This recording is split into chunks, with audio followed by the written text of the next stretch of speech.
आज के हमारे इस कार्यक्रम में हमारे बीच उपस्थित अखिल विश्व के सबसे लोकप्रिय नेता, हम सबके नेता आदरणीय नरेंद्र मोदी जी, महाराष्ट्र के माननीय राज्यपाल जी,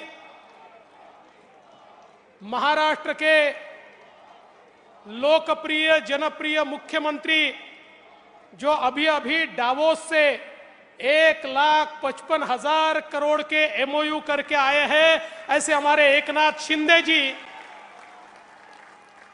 मंच पर उपस्थित हमारे सभी केंद्रीय मंत्रीगण, राज्य के मंत्रीगण, सभी सांसद, हमारे महाराष्ट्र के अध्यक्ष जी, मुंबई के अध्यक्ष जी, मंचासीन सभी महानुभाव और यहां विराट संख्या में उपस्थित सभी बहनों और भाइयों, मैं सबसे पहले आप सब लोगों की ओर से हमारे आदरणीय प्रधानमंत्री जी का बहुत बहुत स्वागत करता हूं। महाराष्ट्र आणि मुंबईच्या वतीनं आदरणीय मोदीजींचं या ठिकाणी मी स्वागत करतो। प्रधानमंत्री जी, आप तो हर जगह लोकप्रिय है, लेकिन मैं दावे के साथ कहता हूं कि लोकप्रियता की कोई कंपटीशन होगी तो आपकी लोकप्रियता में नंबर 1 पर मुंबई होगा। ये मैं आपको दावे के साथ कहता हूं, इतना प्रेम मुंबई करो का आपके ऊपर है। और मुझे याद है 2019 में आपने यहां से ही कहा था कि 5 साल की डबल इंजन सरकार ने महाराष्ट्र को बदला है और फिर एक बार डबल इंजन की सरकार लाई है। आपके शब्द पर विश्वास रख के महाराष्ट्र की जनता ने डबल इंजन की सरकार लाई, लेकिन कुछ लोगों ने बेईमानी की, इसलिए 2.5 साल जनता के मन की सरकार नहीं बन पाई। लेकिन बाला साहब ठाकरे जी के सच्चे अनुयायी एकनाथ शिंदे जी ने हिम्मत की और आपके आशीर्वाद से फिर एक बार महाराष्ट्र में महाराष्ट्र के जन जन के मन की सरकार यहां पर तैयार हुई और फिर एक बार महाराष्ट्र विकास की दृष्टि से जोरों से भागने लगा। आज कई कार्यक्रमों का उद्घाटन, भूमि पूजन हम करने वाले हैं, लेकिन इसमें सबसे महत्वपूर्ण अगर कोई चीज होगी तो प्रधानमंत्री स्वनिधि का कार्यक्रम। राजनीति कैसी होती है? कोविड के समय प्रधानमंत्री जी ने रेहड़ी पटरी वाले, फुटपाथ दुकानदार, हाथ ठेले वाले, पान ठेले वाले, सभी का विचार करके उनके लिए स्वनिधि की रचना की। लेकिन महाराष्ट्र की सरकार ने तत्कालीन मुख्यमंत्री जी की अध्यक्षता में एक बैठक हुई और उस बैठक में निर्णय हुआ कि ये जो गरीबों को पैसे मिलने वाले हैं, इस योजना को स्थगित किया जाता है, इसको लागू नहीं किया जाएगा। और महाराष्ट्र के जो गरीब लोग थे, फुटपाथ दुकानदार थे, फेरी वाले थे, उनको रोक दिया गया। लेकिन वापस सरकार आने के बाद यहां पर हमने हमारे केंद्रीय राज्य मंत्री जी के नेतृत्व में एक बैठक की और उस बैठक में हमने यह तय किया कि मुंबई में 1 लाख रेहड़ी पटरी वालों को, फुटपाथ दुकानदारों को, फेरी वालों को हम लोग स्वनिधि का फायदा देंगे।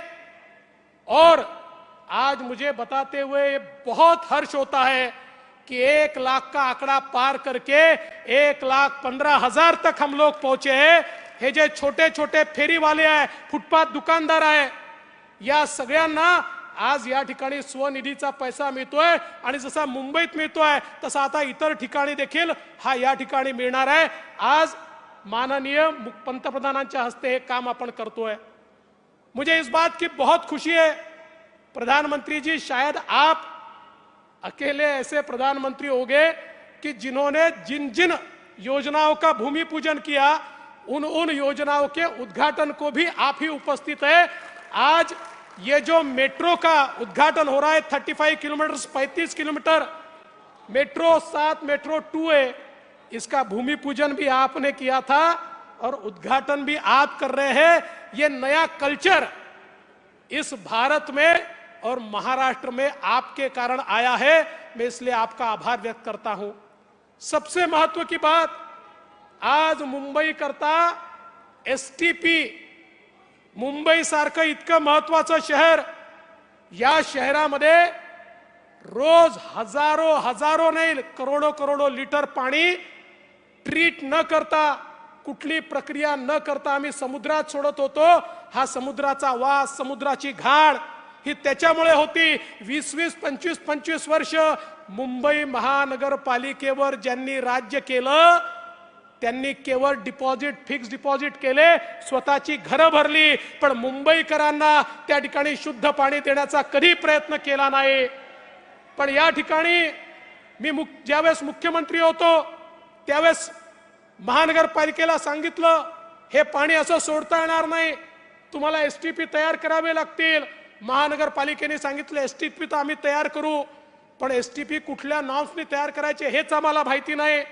मैं आदरणीय प्रधानमंत्री मोदी जी की सरकार के पास गया और मैंने निवेदन किया कि समुद्र में अगर डिस्चार्ज करना है तो कौन से लेवल का पानी चाहिए, इसके डिस्चार्ज नाम तैयार करने पड़ेंगे। और 1 साल के भीतर भीतर मोदी जी की सरकार ने डिस्चार्ज नॉर्म तैयार करके मुंबई महानगर पालिका को दिए कि अब देखिए ये सारे नॉर्म्स तैयार है, अब गंदा पानी मत छोड़िए। लेकिन साहब उसके बाद भी 3 साल तक मुंबई महानगर पालिका ये काम इसलिए नहीं कर पाई, करने वाले नहीं थे ऐसा नहीं था, करने वाले थे, लेकिन इनका उनसे जम नहीं रहा था। काय जमत नव्हतं माहिती है ना? हाँ, वो जम नहीं रहा था और इसलिए हिस्सेदारी नहीं मिली, इसलिए उसको नहीं किया गया। लेकिन हमारी सरकार आने के बाद हमारे शिंदे जी के नेतृत्व में हमने उसको गति दी और गति के साथ उसको पूरा करने का काम अभी हो रहा है। आज उसका शिलान्यास माननीय मोदी जी के हाथों से हो रहा है और ये केवल और केवल मोदी जी आपकी सरकार के कारण संभव हुआ है। इसलिए मैं आपका बहुत आभार व्यक्त करता हूं। साथ साथ 6000 करोड़ के रास्ते, किसी ने प्रश्न पूछा कंक्रीट के रोड क्यों बनाते हो, वो इसलिए बना रहे कि 4 साल पहले जब हमने मुंबई के रास्तों का परीक्षण किया था तो ध्यान में आया कि इन रास्तों में नीचे की लेयर ही गायब है। इस प्रकार का भ्रष्टाचार, हर साल वही रास्ते। अब हमने तय किया नहीं, ऐसे रास्ते बनाएंगे 40 साल एक गड्ढा भी उस रास्ते पर नहीं पड़ेगा। और मुख्यमंत्री जी ने निर्णय लिया, उसका भी शिलान्यास आज प्रधानमंत्री जी कर रहे हैं, 3 हॉस्पिटल का शिलान्यास कर रहे हैं। और प्रधानमंत्री जी मैं आपका आभार व्यक्त करता हूं। मुंबई की पहचान क्या है? मुंबई का छत्रपति शिवाजी महाराज हमारा जो स्टेशन है, मध्य रेलवे का जो स्टेशन है, वो मुंबई की पहचान है। और मुंबई की इस पहचान को पुनर्परिभाषित करने के लिए उसके विकास का आपने कार्यक्रम हाथ में लिया और एक बहुत ही सुंदर, बहुत ही आइकॉनिक इस प्रकार का सीएसटी रेलवे स्टेशन फिर एक बार मोदी जी के नेतृत्व में हमको मिल रहा है और उसका भी भूमि पूजन आज हो रहा है। मैं उसके लिए भी आपका आभार व्यक्त करता हूं। मैं आपको इतना ही आश्वस्त करना चाहता हूं, मुंबई की जनता आपको सुनना चाहती है, आपका आशीर्वाद चाहती है। आपके आशीर्वाद से हमने धारावी का भी टेंडर मंजूर कर लिया है। 1 लाख लोगों को, घरों को पुनर्वसित करने का दुनिया का सबसे बड़ा प्रोजेक्ट है और केवल आपने रेलवे की लैंड दी, इसलिए ये कार्यक्रम हम कर पा रहे हैं। जल्दी ही उसके भी भूमि पूजन के लिए आपको हम बुलाएंगे और प्रधानमंत्री जी उसमें आपका बहुत आशीर्वाद हमको लगेगा, उसके लिए भी आपको हम निमंत्रित करेंगे। मैं इससे ज्यादा समय नहीं लूंगा। मैं फिर एक बार आदरणीय प्रधानमंत्री जी का मुंबई की जनता की ओर से, महाराष्ट्र की सरकार की ओर से बहुत बहुत स्वागत करता हूं और अपने शब्दों को विराम देता हूं। जय हिंद, जय महाराष्ट्र।